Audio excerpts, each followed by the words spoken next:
La Santa Muerte salvó a mi hija, pero exigió confesar un crimen familiar. Mi hija estaba muerta clínicamente, entonces apareció esa enfermera con túnica blanca y me dijo, ella volverá a la vida, pero tú tendrás que decir la verdad.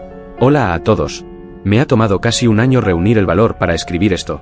Sé que muchos de ustedes han escuchado leyendas sobre hospitales, pero lo que yo viví en el Hospital San José, uno de los más caros y prestigiosos del país, no fue una alucinación por el cansancio.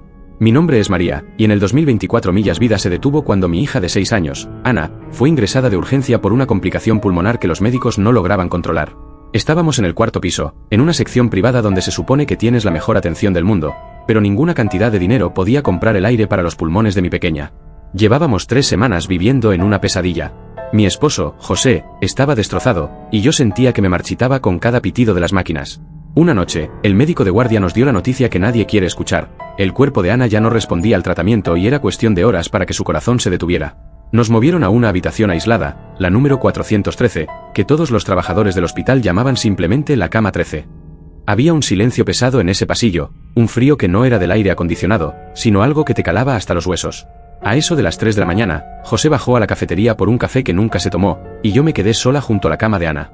Me hinqué en el suelo, llorando, apretando una pequeña imagen de la Santa Muerte que mi abuela me había regalado años atrás. Yo nunca había sido muy devota, pero en ese momento de oscuridad total, uno se aferra a lo que sea. Le pedí con todas mis fuerzas, niña blanca, tú que tienes el poder sobre la vida y la partida, no te la lleves. Es solo una niña.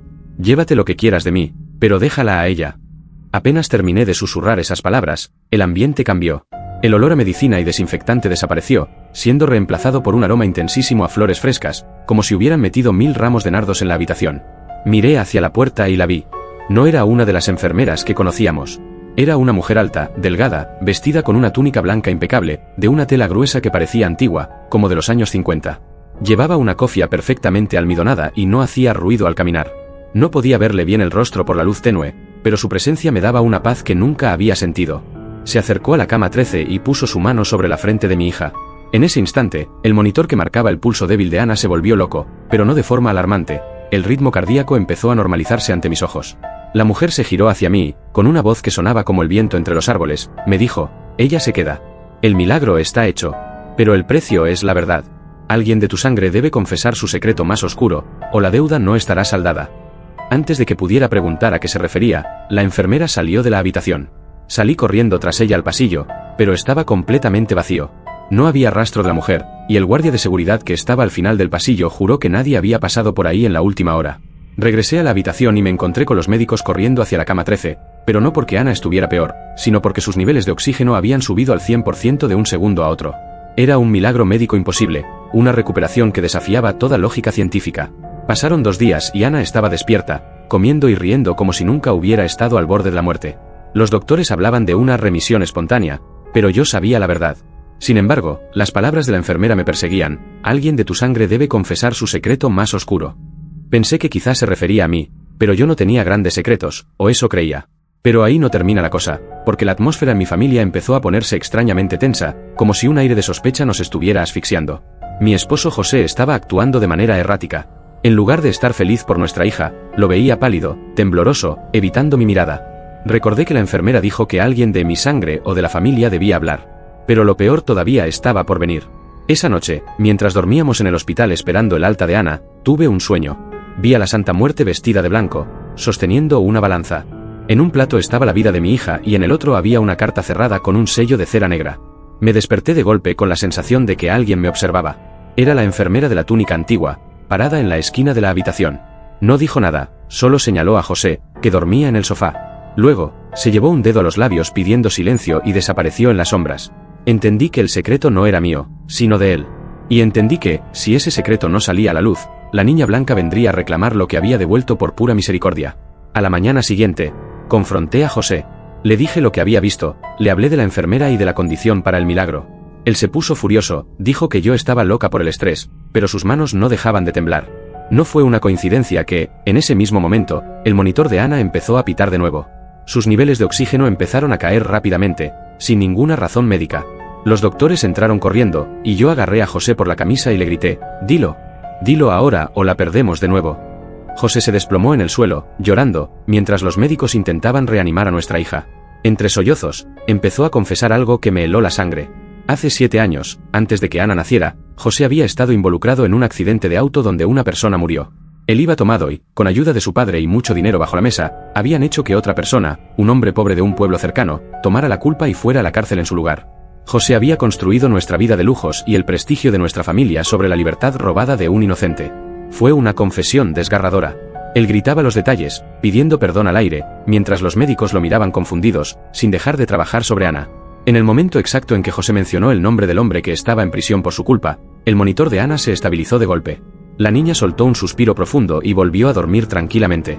El silencio que quedó en la habitación era sepulcral. El secreto más oscuro de nuestra familia había sido revelado ante testigos, y el precio del milagro había sido cobrado. Pero la justicia de la Santa Muerte es absoluta. José no pudo quedarse con nosotros.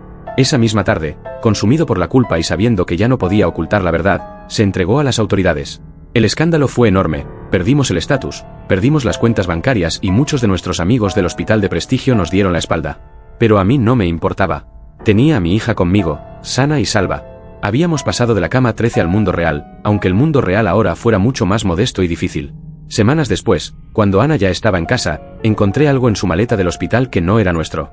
Era un pequeño escapulario con la imagen de la Santa Muerte vestida de blanco, y detrás tenía bordada la fecha del accidente de José. Fue un mensaje claro: ella siempre supo la verdad.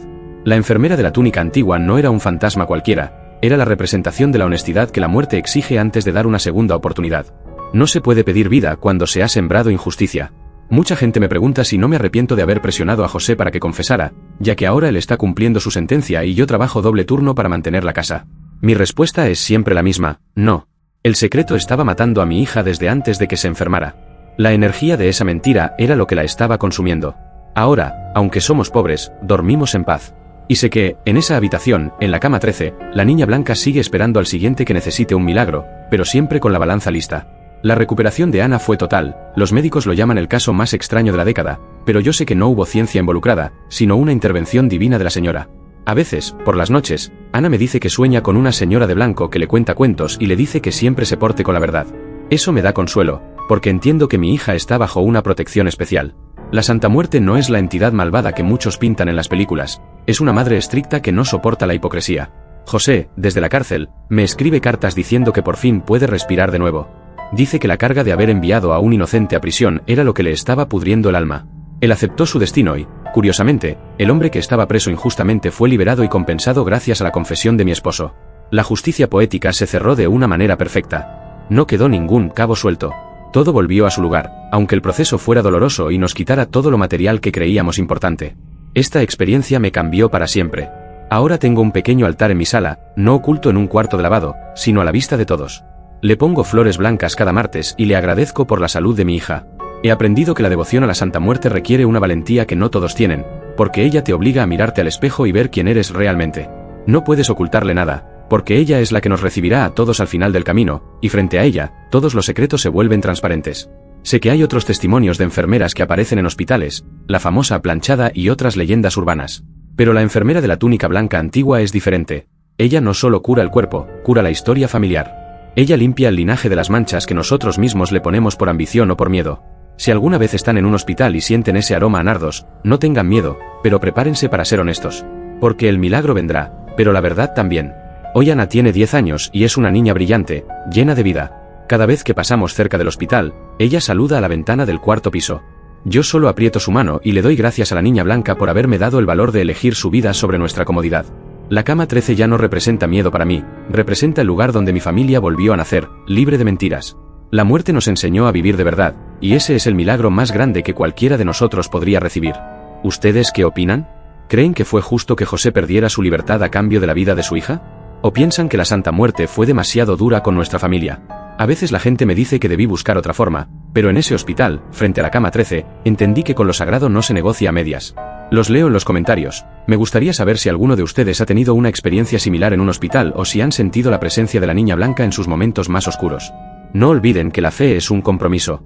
Si le piden algo a la Santísima, cumplan su parte, porque ella nunca falla, pero tampoco olvida. Compartan esta historia si conocen a alguien que esté pasando por una situación difícil en un hospital. Tal vez necesitan saber que no están solos y que siempre hay una esperanza, incluso cuando la ciencia dice que ya no hay nada que hacer. La verdad siempre nos hará libres, aunque el camino hacia ella sea difícil de transitar. Que la Santa Muerte los proteja con su manto, que les dé salud a sus hijos y que nunca les falte la luz en su camino. Gracias por escuchar mi testimonio, por no juzgarme y por permitirme desahogar este secreto que por tanto tiempo guardé. La paz que siento ahora no tiene precio, y espero que todos ustedes puedan encontrar esa misma claridad en sus vidas. Hasta la próxima, y recuerden que la Niña Blanca siempre está escuchando, incluso en el silencio más profundo de la noche. Bendiciones para todos y que sus oraciones lleguen a los oídos de nuestra Santísima. Nunca duden de su poder, pero tampoco subestimen su sabiduría. Ella sabe exactamente qué es lo que necesitamos, incluso cuando nosotros mismos no sabemos qué pedir. La cama 13 siempre estará ahí, no como una maldición, sino como el recordatorio de que los milagros existen para aquellos que están dispuestos a pagar el precio de la verdad.